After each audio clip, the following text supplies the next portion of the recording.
अच्छा, ऐसा धोखा हमारे साथ किया, भोगोगे तुम। ये जो निकलता है ना भोगोगे, ये अकाट्य होता है।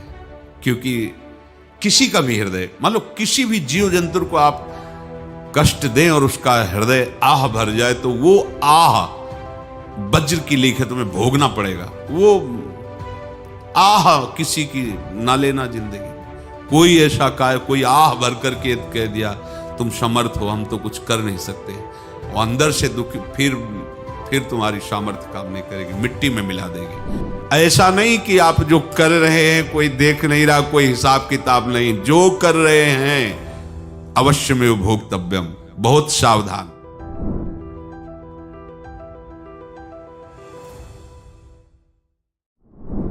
जीव स्वयं नित्य निरंतर कर्मों के जाल को रच रहा है और अपने आप को बांध रहा है। आपको मुक्त होना है, बंधना नहीं है। जीव का जन्म कर्मों के अनुबंध से होता है, कर्मों के बंधन से होता है, और उसको अपना ऋण चुकाना होता है। कर्मानुबंध ये बहुत सूक्ष्म विषय है। जैसे आप जिस परिवार में जन्म लिए हैं, तो उस परिवार के लोगों से आपका ऋण है, इसलिए उसी परिवार में आप आए हैं। और ऋणानुबंध, उसको बिना चुकाए या बिना वसूल किए आप वहां से जाएंगे नहीं। आपको लेना है तो वसूल करना है, और देना है तो चुकाना है। ये पूर्व के जन्मों से निश्चित किया गया है। जैसे किसी के यहां पुत्र हुआ, जन्म से ही पैसा खर्चा शुरू हुआ, जो बड़ा हुआ तो उद्दंडता के द्वारा मार पूरे परिवार को क्लेश पर क्लेश देता चला जा रहा है। ये तुम्हारे कर्म का फल है। या ऐसे शक्तिहीन बुद्धिहीन ऐसे पागल पूरे जीवन सेवा करो, तुमसे अपना हिसाब चुकाने के लिए वो आया है।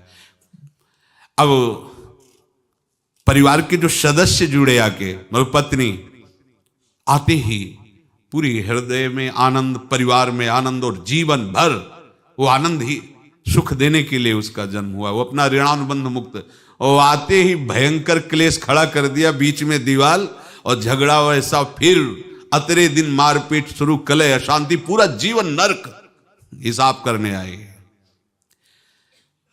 यहां ऋण चुकाए बिना कोई जा नहीं सकता, ऋण चुकाना पड़ेगा। किसी का ऋण वसूल करना है तो किसी को ऋण चुकाना है, दोनों काम करने होते हैं।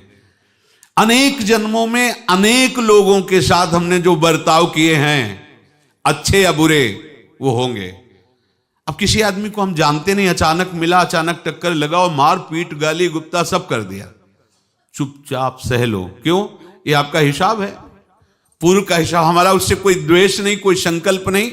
अचानक घटना घटी और हमसे द्वेष करने लगा, हमें पीटने लगा, हमें गालियां दे, ये हिसाब है, चुपचाप सह जाओ। अपने घर का भाई ही भारी दुश्मन बन गया और क्लेश दे, हिसाब है। एक प्रभुदत्त ब्रह्मचारी जी की वाणी में पढ़ा था, एक महात्मा जी भ्रमण करते थे, तो उस समय असरफियां चलती थी, मोहरे असरफियां, तो उनको भेंट में देते लोग। तो या तो ठाकुर सेवा में लगे तत्काल, या संत सेवा में तत्काल लगे, उसका संग्रह करके डोलना ये ठीक नहीं है बैरागी के लिए, सिद्धांत में ये ठीक नहीं है। तो जब 2, 4, 6, 8 ऐसे मोहरे हुई, तो उन्होंने विचार किया कि और भ्रमण करके जब काफी मोहरे हो जाएंगी तो प्रयागराज में जब कुंभ पड़ता है, एक बार पूरे सब अखाड़े के संतों को, अलग अलग संप्रदाय सब संतों को बुलाएंगे और सबको पवाएंगे। अब साधु है तो यही विचार करेगा, और क्या विचार करेगा। तो उन्होंने ऐसे डंडा बनवाया, बेंत, जो ऊपर से चूड़ीदार और भीतर पोला, और मोहरे उसमें डालते गए। और भ्रमण, जहां जहां श्रद्धालु भगत थे सबके यहां जाना, और इच्छा रखना कि एक मोहर तो दे दे दक्षिणा में।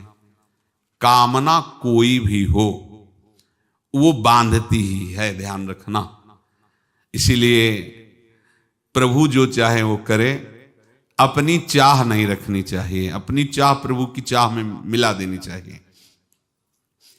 धीरे धीरे वो छड़ी भर गई।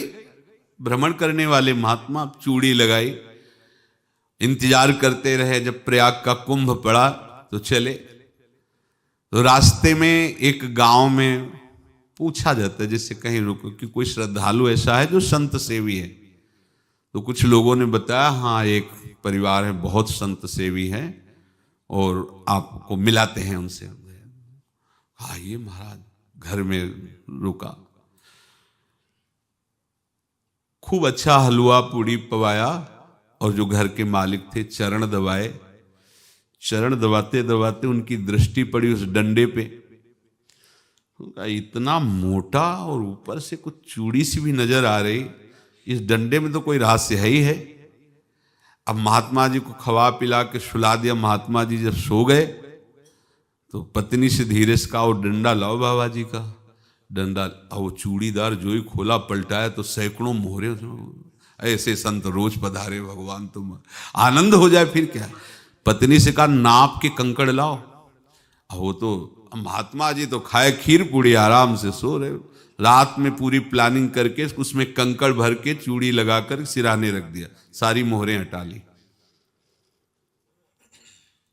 महात्मा जी आराम से छड़ी उठाए तो वजन पक्का। वैसे बड़े लोग चतुर होते हैं, पर ये नहीं जानते कि कर्म कितना भयानक होता है।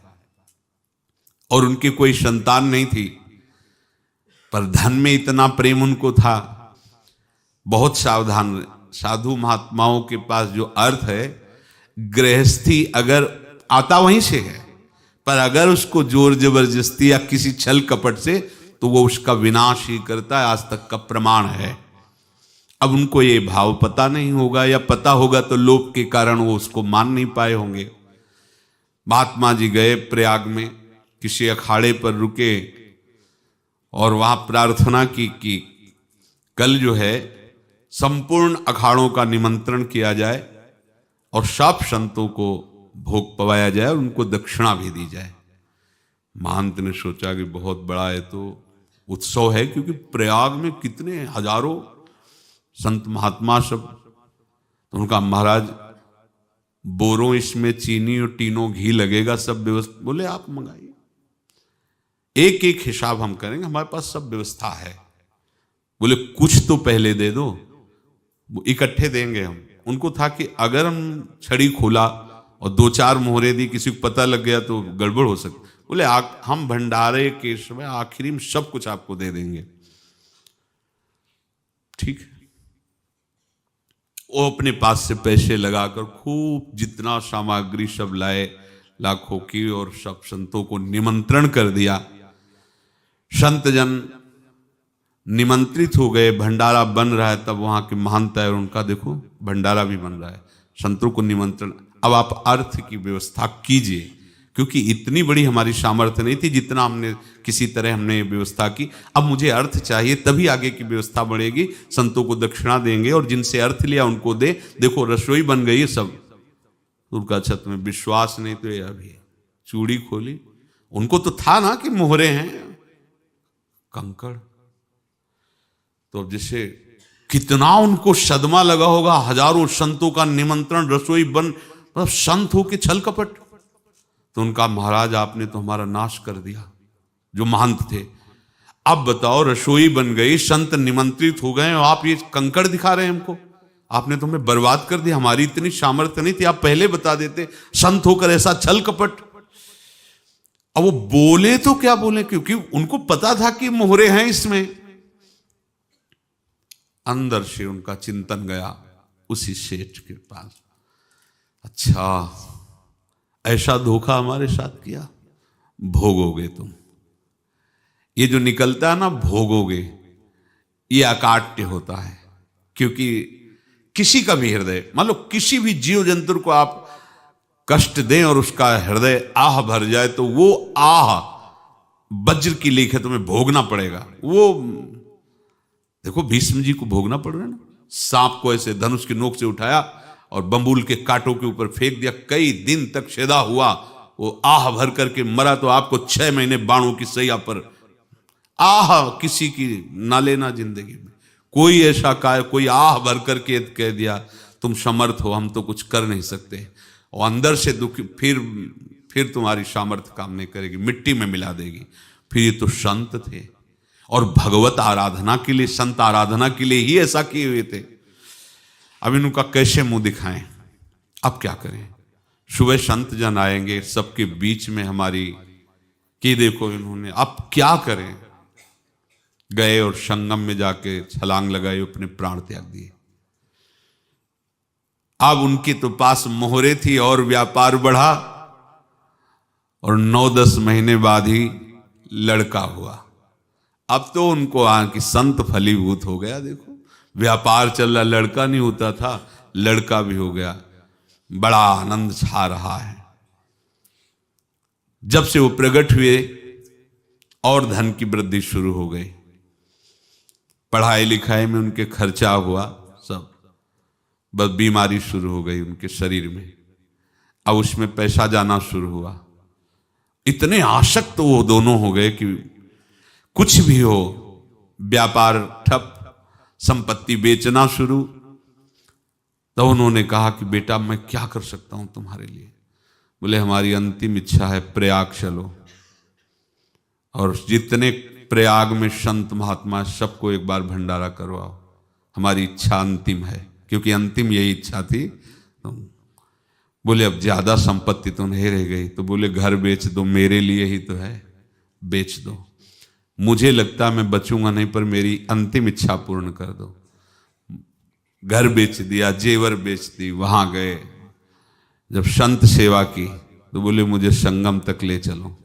संगम तक ले गए और बोले समझे तुम चुराए थे और हमने उसको छीना है, कुछ नहीं रह गया तेरे पास कुछ, अब केवल ममता और आसक्ति में जलकर मर और नरक प्राप्त कर। मैं वही महात्मा हूं जिसकी तूने मोहरे ली थी, शरीर छोड़ दिया।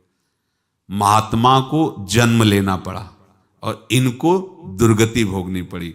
ऋणानुबंध होश में, ऐसा नहीं कि आप जो कर रहे हैं कोई देख नहीं रहा, कोई हिसाब किताब नहीं, जो कर रहे हैं अवश्य में भोक्तव्यम, बहुत सावधान। अनेक जन्मों में अनेक लोगों से जो कुछ लिया दिया है, इस लेने देने को मिटा देने के बाद ही तुम मुक्त हो गए। इसीलिए एक उपाय है, लेना न देना मगन रहना। क्या? मालिक को समर्पित हो जाओ, मालिक को अपना माना हुआ समर्पित कर दो, खत्म। अहम त्वाम स्वरूपापेभ्यो मोक्षयिष्यामि, सब खत्म, आगे पीछे लेना देना सब खत्म।